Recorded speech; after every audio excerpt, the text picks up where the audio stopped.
Israel crafts the narrative. They call it a conflict. Um, they double down on the rights of Jews as a people to have self-determination, um, which is undoubtedly the same as for any people.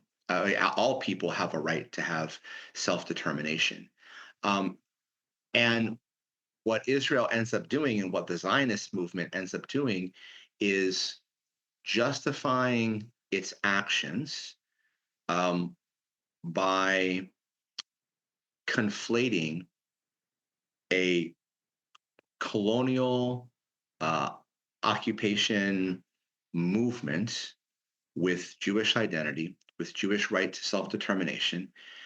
And at the same time, what the Zionist movement does is it plays on Jewish victimhood.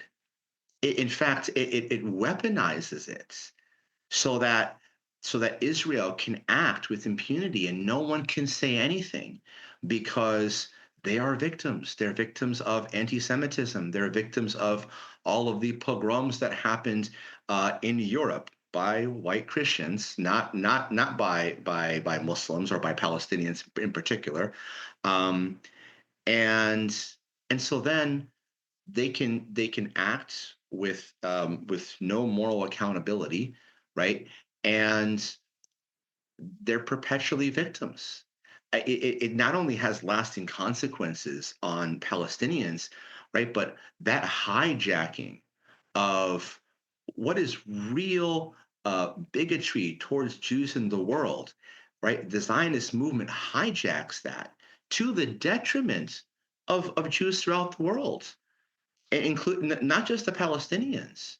And so that I think is also really important in the Israeli occupation of Palestinians. Um, many of them don't even see Palestinians as human beings, really. Um, I used to wonder as a child, especially. I wondered how how could a people who faced genocide themselves, who faced ethnic cleansing for centuries, and they still face bigotry and they still face racism. How can a people then turn around, right, and in the state of Israel and do that to other human beings? In my mind, I imagine that it would create a kind of empathy. You know, this happened to us. We know what this is like. We aren't going to do the same thing to others. Um, and So, I mean, so it, that's clearly not what's happening within the state of Israel by the Israeli government. correct. Yes. And so, like, I can I'll tell you how it feels hearing that right now as an American. I could just imagine someone saying the same thing and characterizing me as an American for what America is doing. And I honestly think that would be somewhat fair, and so I kind of like, it makes me wonder, how as an individual citizen, right? Or as a person who is part of like whatever nation that we're talking about, what do you do? Like how do you you don't have the power to influence these decisions, that are being made. Um I think back to all the protests against wars that have happened in the United States throughout the history of the country.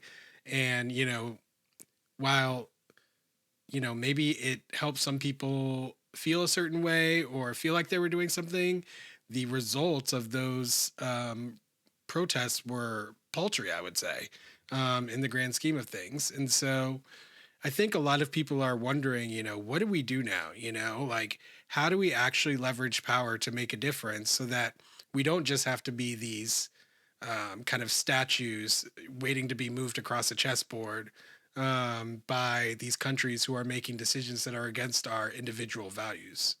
Yeah. It's a really good question. Um,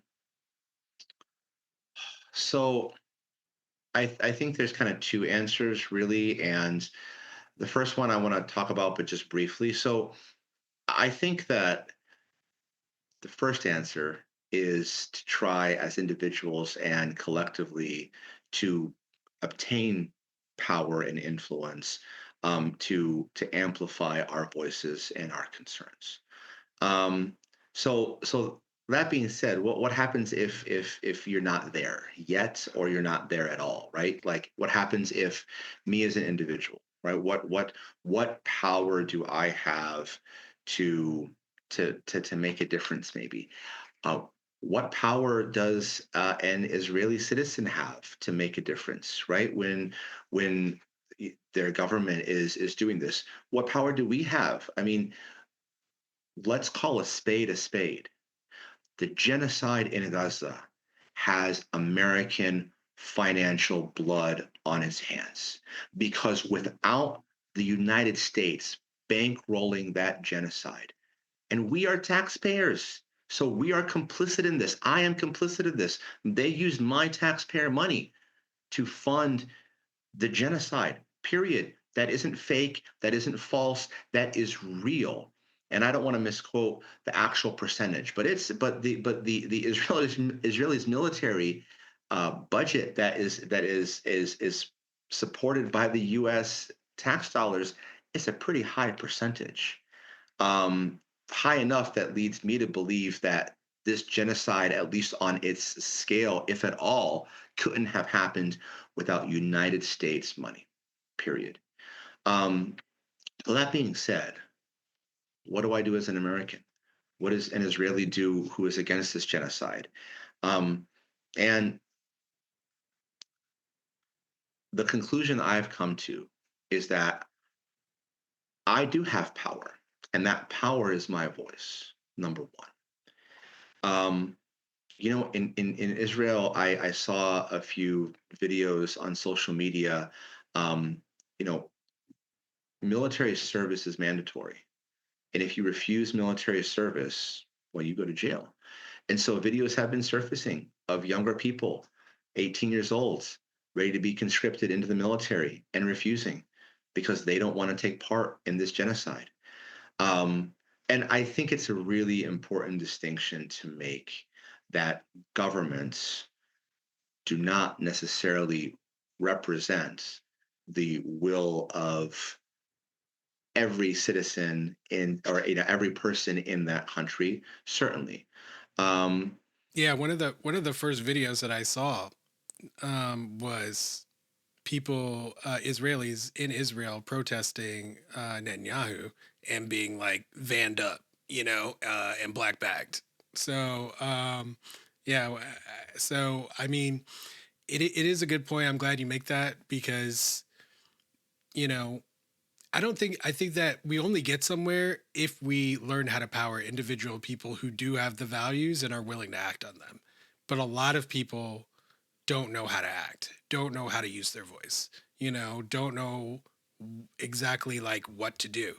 And it's something that, um, with this presidential election behind us and the failure of the Democratic Party to beat a convicted felon reality TV show host, insurrection supporting uh, now president of the United States.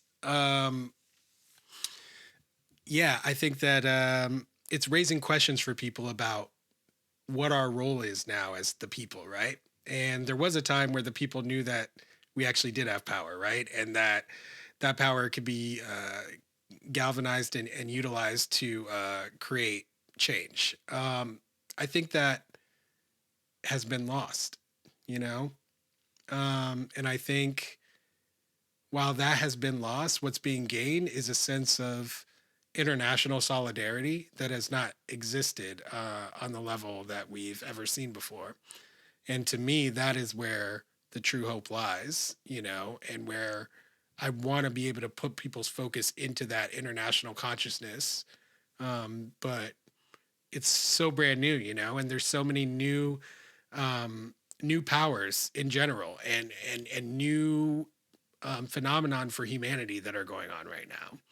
So it's just Yeah. like a crazy time, and this brutality is happening in the midst of it, and it's kind of forcing us into figuring this stuff out, and like being like, okay, what are you gonna do? These kids are getting shredded right before your very eyes. Like, what are you gonna do? And so I know I've been asking myself those questions. I know other people have. So I think that starting to say that first we should use our voices is excellent. That's one of the reasons why I brought you on the show, to have this conversation in the first place. I brought Yeah. other people who've traveled there or who have connections, and have stories that I want to amplify and voices I want to amplify. So thanks for saying that. And hopefully some people can take away something from that. Thanks for watching. For access to the full-length conversation and all of the 2-hour-long unedited conversations that I've had on race, click the support link in the description below. Thanks for your support, and see you next time.